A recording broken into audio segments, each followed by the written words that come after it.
Dans cet épisode, on va apprendre 3 choses. Comment faire une vidéo pour sa prospection, comment utiliser le multicanal, comment gérer son temps pour créer des vidéos pour sa prospection.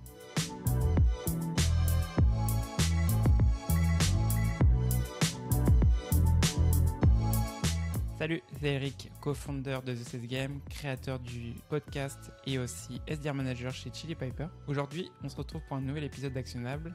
C'est l'émission où je reçois des commerciaux pour qu'ils ou elles nous partagent des conseils que tu peux mettre en place dès aujourd'hui. Et dans l'épisode d'aujourd'hui, je reçois Clément Regazzoni. Donc salut Clément, merci d'avoir accepté l'invitation. Eh ben écoute, salut Eric, très content d'être sur le call en tout cas et sur le podcast. Donc aujourd'hui avec Clément, on va discuter de comment utiliser la vidéo dans la prospection. Et avant ça, est-ce que tu peux te présenter rapidement et ce que tu fais justement chez SalesLoft? Donc Clément, je travaille donc chez SalesLoft en tant que SDR Adbound.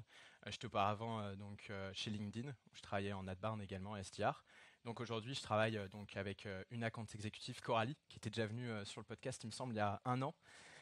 Et donc on travaille ensemble. Donc moi je travaille sur chercher des opportunités dans des startups, des scale-up, des boîtes françaises, tech plus globalement, pour pouvoir les aider sur toute la partie prospection et process commerciaux. Et aujourd'hui, donc ce que je disais tout à l'heure, on va parler donc de vidéo dans la prospection. Mais avant ça, est-ce que tu peux, avant de te donner en fait les 3 parties dont on va discuter aujourd'hui, pourquoi utiliser la vidéo dans la prospection? Alors c'est assez marrant parce que quand j'étais justement chez LinkedIn, je faisais beaucoup de call calling. J'avais créé à l'époque, on avait des compétitions d'appel à froid, etc. Et je faisais beaucoup de ça. J'avais 80% de mes meetings étaient bookés avec le call call. Et quand je suis arrivé chez SalesLoft, on m'a parlé de la vidéo, notamment avec Vidyard. Et je n'étais pas forcément convaincu. Le call calling marchait bien, mais on m'a dit test. Et en effet, test, tu verras, ça fonctionne plutôt bien. Sur le marché anglais, ça fonctionne bien. Et j'étais le premier à travailler sur le marché français. Donc je me suis dit, pourquoi pas tester. Au début, ça a assez peu fonctionné. En tout cas, mes vidéos n'étaient pas forcément top, mais ça faisait réagir. Même si c'est pas top, les personnes, les prospects réagissent puisque voilà, ça montre quand même un effort. Et au fur et à mesure, j'ai vu que plus de 50% de mes prospects avec qui je bookais des meetings, des opportunités derrière, c'était grâce à la vidéo et grâce à ce premier échange vidéo, plus que des emails, plus que des call calls, puisque ça avait beaucoup plus d'impact en fait pour mes prospects, ça les marquait plus et on a plus le temps d'expliquer pourquoi on le contacte quand on fait une vidéo d'1 minute que quand on fait un email. Aujourd'hui, on va parler de quoi en fait sur la vidéo? Donc tu m'avais dit qu'on allait parler de 3 points. Donc le premier point, c'est quoi? Je pense que ce qui est important, c'est, je pense qu'on est assez convaincu que la vidéo, c'est un moyen, un canal qui fonctionne bien. Pourtant, la question, c'est par où commencer. Moi, c'est la question que je me suis posée, c'est qu'est-ce que je fais? Donc, j'ai regardé pas mal de vidéos de mes collègues et je pense que c'est justement ça qu'on veut aussi partager quand on en a parlé. C'était comment on commence. Ensuite, c'était faire la vidéo, c'est bien. Mais il faut faire autre chose, il ne faut pas faire que ça. Si je faisais que de la vidéo, je ne bookerais pas beaucoup de meetings. Du coup, voilà, faire aussi du multicanal, faire du call call et en fait essayer d'articuler tout ça autour de sa vidéo. Et le dernier point, c'est le time management, puisque c'est facile et j'en suis le premier coupable de pas forcément vouloir faire ces vidéos, donc on commence par faire autre chose. Puis à la fin de la journée, on fait pas ces vidéos parce que ça demande trop d'efforts. Donc le time management, c'est ce qui m'a aidé le plus à faire ma vidéo, plus que de voilà sortir de ma zone de confort, etc. Ce qui m'a vraiment forcé, c'était bloquer mon calendrier pour pouvoir en faire tous les matins, par exemple. On en discutera tout à l'heure justement de cette partie. Donc, si tu veux, on va commencer avec la première. Donc, comment faire de la vidéo dans ta prospection? Donc, déjà, est-ce que tu peux expliquer toi comment tu l'utilises dans ta prospection? Et après, on continue à développer ça. Alors moi, j'utilise au tout début de ma cadence. Donc, en fait, je vais avoir une cadence, on en parlera plus tard, mais multicanal. Et le tout début, c'est de la vidéo. Puisqu'en fait, c'est le moment où on a le plus d'impact avec ses prospects, on a le plus de réponses. Je pense que tout le monde a dû en faire l'expérience, mais c'est au tout début. C'est là où, en fait, la première touche, les 2-3 premières touches, c'est là où on a le plus de réponses.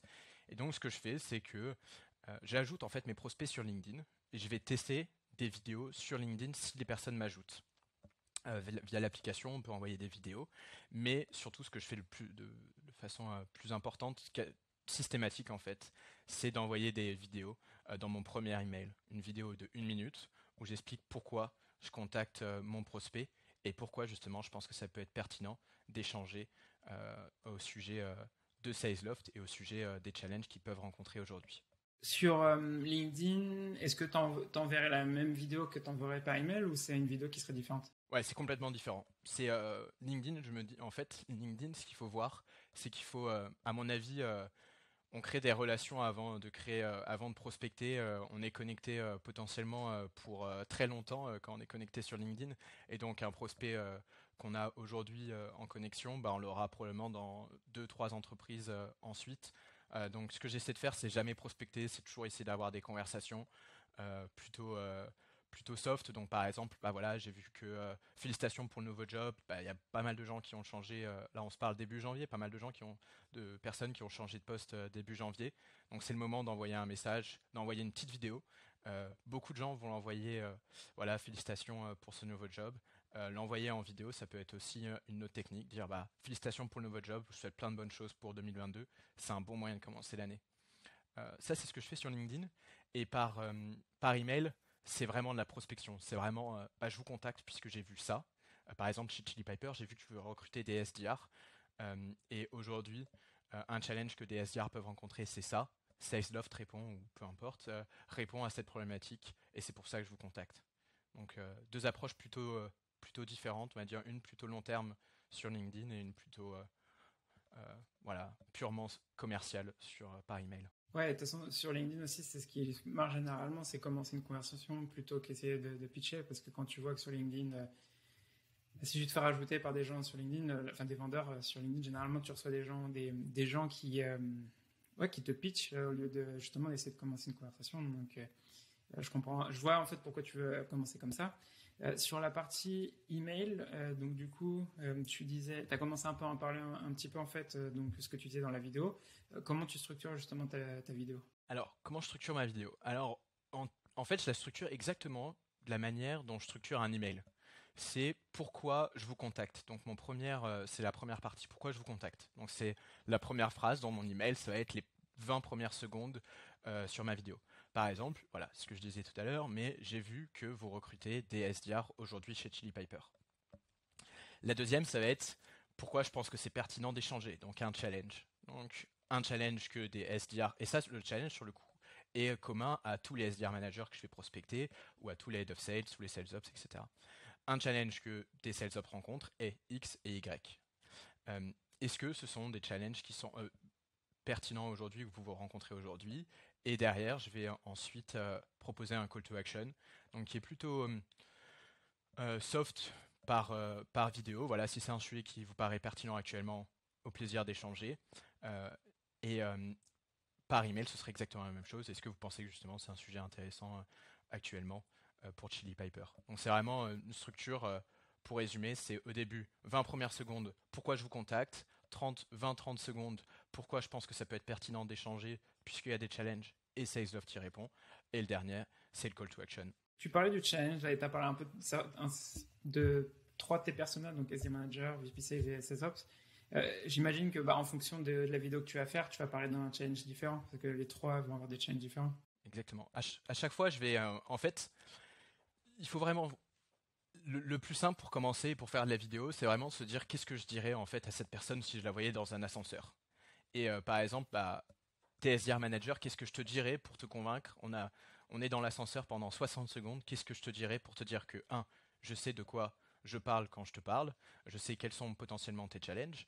En tout cas, j'ai mis une hypothèse. Et derrière, pouvoir dire que, bah voilà, SalesLoft y répond. Et c'est vraiment ça l'idée, c'est en fait à chaque fois décliner et se poser la question, mais qu'est-ce qui est important aujourd'hui pour mon prospect? Et ça, par exemple, LinkedIn, c'est une mine d'or. Hein. Tu avais parlé de la personnalisation dans un article. C'est vraiment en fait essayer de personnaliser, mais pas uniquement personnaliser, c'est aussi être pertinent et se dire qu'est-ce qui est important pour mon prospect maintenant. Si tu recrutes des SDR, et ben, ce qui est important pour toi, c'est que tu veux faire tes chiffres, tu as une augmentation de tes objectifs très probablement, tu veux recruter rapidement, tu veux que les SDR soient efficaces et surtout qu'ils atteignent les objectifs rapidement. Et donc c'est ça qui va être important pour toi, plus que par exemple d'autres sujets, j'en ai pas forcément en tête là, mais que d'autres sujets. Donc c'est vraiment ça, l'idée c'est de personnaliser, d'être pertinent. Pour les SDR managers, donc j'imagine là, tu parlais du cas par exemple, donc on recrute des SDR. Et si par exemple l'entreprise ne recrute pas de SDR, qu'est-ce que tu fais? Comment tu vas aborder cette entreprise? Qu'est-ce que tu Alors, cherches? ce que j'essaie de chercher, c'est donc j'ai toute une liste en fait de de points en fait qui peuvent être pertinents. Par exemple, pour un SDR manager, ça va être en effet si la personne recrute, c'est les challenges qu'on a évoqués à l'instant. Potentiellement, je vais aller voir les case studies pour voir, voilà, si aujourd'hui un de tes clients et une étude de cas que tu as sur ton site internet, c'est Air France et la SNCF. Alors j'imagine que tu vas aller chercher des entreprises similaires, comme par exemple Air Canada, comme par exemple EasyJet, etc. Et donc en fait, je vais en parler et je vais montrer la page étude de cas, case studies, sur du prospect, du site internet du prospect. Je vais dire, voilà, j'ai vu que vous avez comme client aujourd'hui la SNCF et Air France. J'imagine que votre objectif, c'est d'aller chercher par exemple Flixbus, d'aller chercher EasyJet comme client. Pourtant, aujourd'hui, une problématique est. Et en fait, essayer à chaque fois de se dire qu'est-ce qui est important pour mon prospect et essayer de, par exemple, pour Chili Piper, vous, ça va être par exemple de montrer la page démo, demande de démo du site internet. Donc, essayer voilà, de toujours trouver quelque chose. Et si je trouve rien, une technique que j'ai, c'est de tout simplement prendre mon téléphone et je vais avoir le bonjour Elric, voilà, qui était déjà prêt, mais je vais écrire en fait le nom de mon prospect et ensuite je vais juste faire ma vidéo comme ça. Je vais dire voilà, j'ai vu aujourd'hui un challenge, j'ai vu que vous venez de rejoindre Chili Piper et ensuite faire mon pitch habituel, mais voilà. Parce que ouais, c'était un point aussi qu'on avait parlé en off ensemble, mais pas forcément là dans l'enregistrement. Il y a aussi le truc important aussi, c'est est-ce que tu partages ton écran ou pas. Là, tu as parlé en fait de, par exemple, si tu n'as pas de points que tu veux montrer, tu as utilisé ton app sur ton téléphone. Donc, du coup, en fait, ce passage, quand tu le mets, enfin, quand tu l'enregistres sur Vidyard, en fait, tu auras les 5 premières secondes, tu vois l'application, donc tu vois que c'est personnalisé. Et donc, du coup, en fait, tout à l'heure, quand tu en as parlé un petit peu, mais par exemple, tu parlais de la page de démo, mais je sais que tu peux aussi tu peux partager ton écran en fait, pour montrer en fait, que tu as trouvé quelque chose. Ouais, exactement. Ouais, en effet, c'est ça. C'est en fait à partir du moment où j'ai quelque chose d'intéressant, ce qu'il faut savoir, c'est que en fait, les vidéos, je les envoie donc par email. Et les emails, on peut pas malheureusement envoyer la vidéo tout entière, puisque sinon ce serait toujours en spam, évidemment. Donc, Vidyard, comme Loom, comme Drift par exemple, en fait, ils réalisent un GIF sur les 5 premières secondes et ils vont ensuite faire afficher. Tu auras juste à cliquer sur ce GIF pour accéder à la vidéo tout entière. Et donc, l'idée, c'est vraiment de se dire que qu'est-ce qui va donner envie à la personne de cliquer. Et donc, c'est pour ça que partager son écran et montrer la page de recrutement, par exemple, de SDR pour Chili Piper, la page de démo ou la page étude de cas, ça montre que cette vidéo, elle est adressée uniquement à une personne, c'est Elric de Chili Piper. Ou en tout cas, une personne de Chili Piper. Et l'idée, c'est pareil quand ce que je t'ai montré là, le bonjour Elric que j'ai écrit sur mon téléphone, c'est en fait l'idée, c'est de pouvoir montrer que derrière, tu parles à une personne et en fait, tu fais du one-to-one, tu engages une personne en one-to-one et que ton email, en fait, tu l'as écrit qu'à cette personne, d'où l'intérêt de personnaliser et d'où l'intérêt de partager son écran pour que cette personne se dise ah, c'est intéressant, pourquoi cette personne, pourquoi ce SDR partage notre offre d'emploi. Et donc la personne, si elle est curieuse, elle va cliquer, elle va regarder la vidéo et en effet, voilà. Donc ça te permet d'avoir plus de clics. Et j'avais une question par rapport à ça, parce que tu parlais de vidéo one-to-one. Est-ce que tu as essayé déjà les vidéos, enfin pas groupées, mais enfin dans le sens, par exemple, t'enverrais une vidéo faite pour Chili Piper, c'est pas du coup, au lieu de dire bonjour Elric, enfin tu dirais bonjour l'équipe de Chili Piper. T'as déjà testé et est-ce que ça Alors fonctionne? ouais, j'ai testé. Je pense que ce qui est intéressant, en fait, je pense que ça dépend de la taille du marché. Voilà, chez Sizeloft, on a un marché qui est énorme. Je suis le seul SDR sur le marché français, donc en soi, j'ai un marché qui est plutôt énorme. Mais j'essaie de me concentrer quand même pas mal sur certains comptes et pas forcément prospecter le monde entier. Et donc, en effet, je vais essayer d'avoir une approche plus one-to-one où je vais m'adresser à une personne et avec un challenge que cette personne peut rencontrer. Mais j'ai testé et je continue à le faire, prospecter et faire des vidéos qui sont adaptées à toute l'entreprise. Ça marche super bien parce que déjà en soi, tu as fait un effort de prospection et tu as fait un effort à faire une vidéo. Donc, globalement, voilà, je pense que une bonne technique, c'est d'essayer de mêler un peu les deux. Et quand on a une chose à dire à une personne en particulier, voilà, potentiellement tu as fait la même école, ou alors si tu as vraiment une personnalisation qui est très bonne pour une personne, autant essayer de garder une vidéo one-to-one. Mais si tu as un challenge, par exemple, pour plusieurs SDR managers, autant faire une vidéo pour les 3 SDR managers. Et comme ça, au moins, tu as plus de chances d'avoir une réponse. Du coup, dans l'email que tu envoies, parce que là, on parlait du coup, tu as la vidéo dans l'email et tu disais que tu avais le GIF dedans. Qu'est-ce que tu envoies est-ce que tu envoies un sujet spécifique en disant qu'il y a une vidéo dans l'email ou qu'est-ce que. Non, j'ai jamais testé avec un sujet spécifique disant qu'il y a une vidéo. Par contre, j'essaie toujours de personnaliser un petit peu. Parfois, je personnalise pas, je mets Salesloft uniquement, donc le nom de mon entreprise, ou je vais mettre, voilà, par exemple, on parlait tout à l'heure d'Air France, une entreprise qui avait comme client Air France ou la SNCF. Je vais nommer, je vais dire de Air France, la SNCF à 2022. Et comme ça, la personne, voilà, est quand même assez curieuse. Donc je vais essayer d'avoir toujours un objet un peu personnalisé, parfois non, ça dépend. Et derrière, ce que je vais essayer de faire, c'est d'avoir un message qui est très générique. Parce qu'en fait, plus t'en dis, je trouve, par rapport à une vidéo, j'avais AB testé ça, plus t'en dis dans le texte de l'email, moins les personnes vont cliquer. Et en fait, la curiosité fait que tu cliques beaucoup plus quand tu sais pas forcément de quoi la personne dit, ce que la personne va dire. Et donc mon email, c'est juste bonjour Elric. Voilà, je vous partage une vidéo personnalisée qui, je l'espère, changera des mails plus traditionnels. Je mets la vidéo, le GIF, et puis derrière, est-ce que vous serez intéressé par en apprendre plus Voilà, bonne journée Clément. Et ensuite, mon deuxième email, c'est juste bonjour Elric, est-ce que vous avez eu l'occasion de regarder ma vidéo? Pour la partie du sujet de l'email de Salesloft, par exemple, utiliser le nom de ton entreprise, ça, je trouve que ça marche très bien, que ce soit, enfin, dans tous les cas, quand on envoie un email, parce qu'en fait, ça crée de la notoriété en fait au niveau de la marque, parce que du coup, ils voient le nom et ils savent que c'est pour justement ça. Tu parles de ça. Et deuxième point, ce que tu disais aussi sur le deuxième email que tu envoies, par exemple, en follow-up pour savoir est-ce que vous avez vu la vidéo. Il y avait un follow-up que j'aimais bien faire aussi, c'est de l'adapter en fonction de si la personne elle a vu la vidéo ou pas aussi. Par exemple, si elle n'avait pas vu la vidéo, enfin, c'est en gros la relancer, mais si elle a vu la vidéo et qu'elle m'a pas répondu, c'était lui demander ah, j'ai vu que tu as vu la vidéo, mais j'ai l'impression que ça n'a pas t'intéressé. Est-ce que je me trompe? Et l'idée en fait, c'est de montrer que tu as que tu as vu justement qu'ils l'ont vu. Et en fait, ça amène sur le sujet en fait de la deuxième partie, donc on parlait du multicanal. Donc toi, tu t'en parlais un petit peu tout à l'heure. Du coup, faut pas juste s'arrêter à t'envoyer ton email parce que là, voilà, t'envoies ton email, t'envoies ta vidéo et t'attends que ça se passe. Alors que qu'est-ce qui se passe après justement? Ouais, c'est ça. Bah, c'est une belle transition. En tout cas, c'est exactement ça. C'est que, en fait, il faut pas se dire j'ai fait la vidéo, donc en fait j'ai fait suffisamment d'efforts et mon prospect me doit une réponse. Non, pas du tout. En soi, on prospecte, donc personne ne doit rien. Et donc en fait derrière, il faut essayer de faire du multicanal et en fait d'être réactif. C'est le plus important pour moi quand on fait de la vidéo. Donc par exemple, en fait quand on envoie une vidéo et qu'elle est vue sur Vidyard, je ne sais pas du tout si c'est le cas avec les autres, j'imagine que c'est également le cas, mais quand tu envoies une vidéo et qu'elle est vue, tu reçois un email te disant Elric de Chili Piper a regardé 100% de ta vidéo par exemple, ou 3%.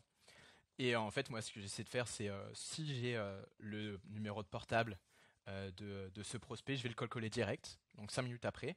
Généralement, ça mène des conversations assez rigolotes, puisque bah, voilà, j'ai juste, je suis Clément de Salesloft, et en effet, 5 minutes avant, la personne a regardé ma vidéo, donc voilà, ça mène. Ah bah oui, en effet, bah, c'est rapide, dis donc.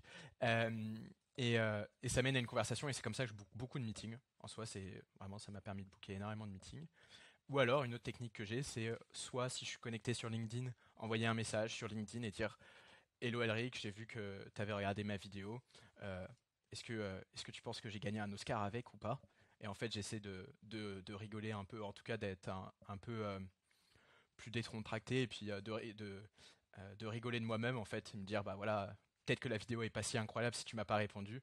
Et je fais ça pareil par mail, c'est de dire bah voilà, je suis sûr que je vais pas gagner un Oscar grâce à ma vidéo, mais en tout cas je suis curieux d'avoir ton feedback. Et généralement ça amène des réponses puisque bah voilà, personne se dit bah il mérite une réponse s'il trouve que c'est bien fait évidemment.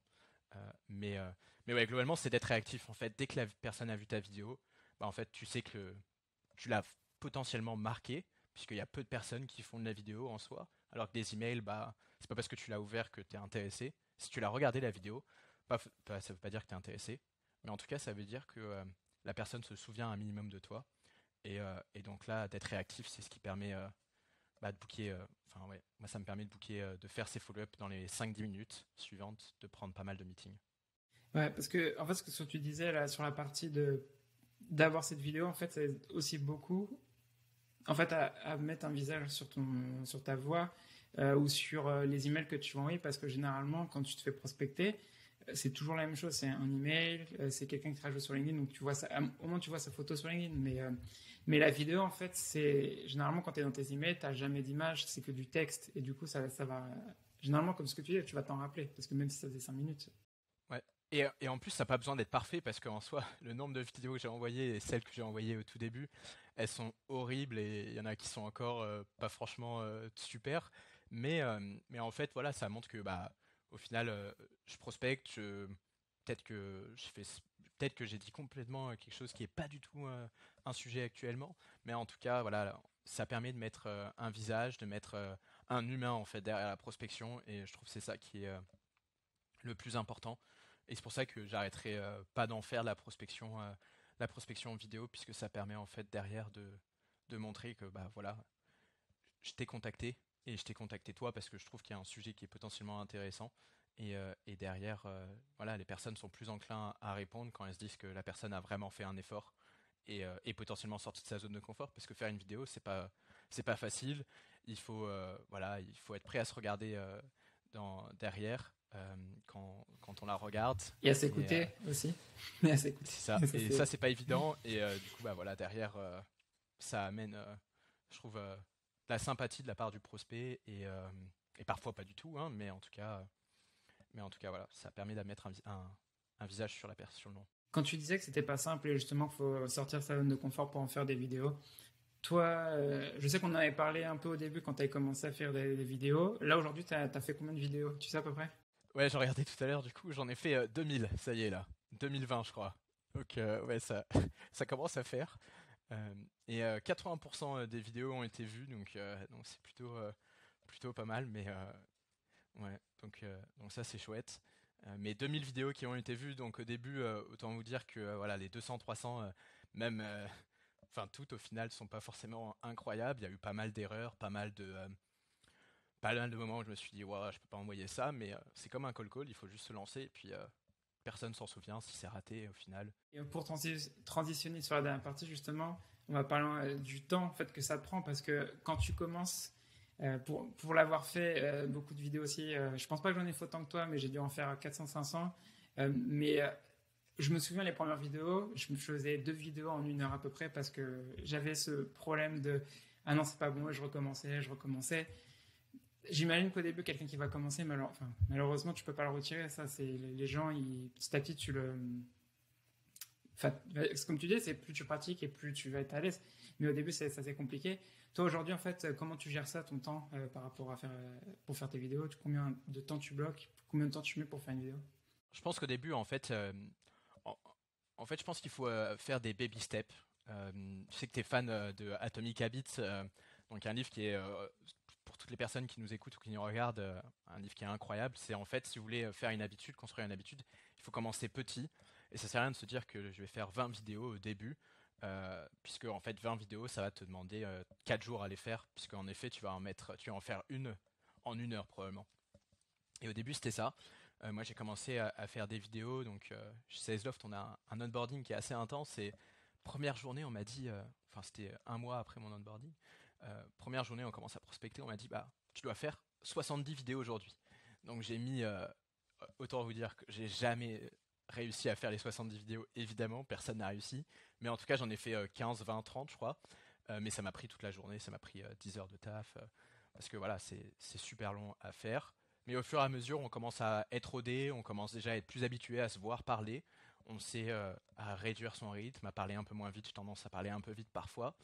Voilà, l'idée c'est de pouvoir, bah voilà, on apprend en fait à se voir, à s'écouter. On a les retours de ses prospects. Qu'est-ce qui marche pas. Et donc au final derrière, bah maintenant, je fais une vidéo et je l'enregistre et je l'envoie direct. En fait, je me dis c'est comme un call.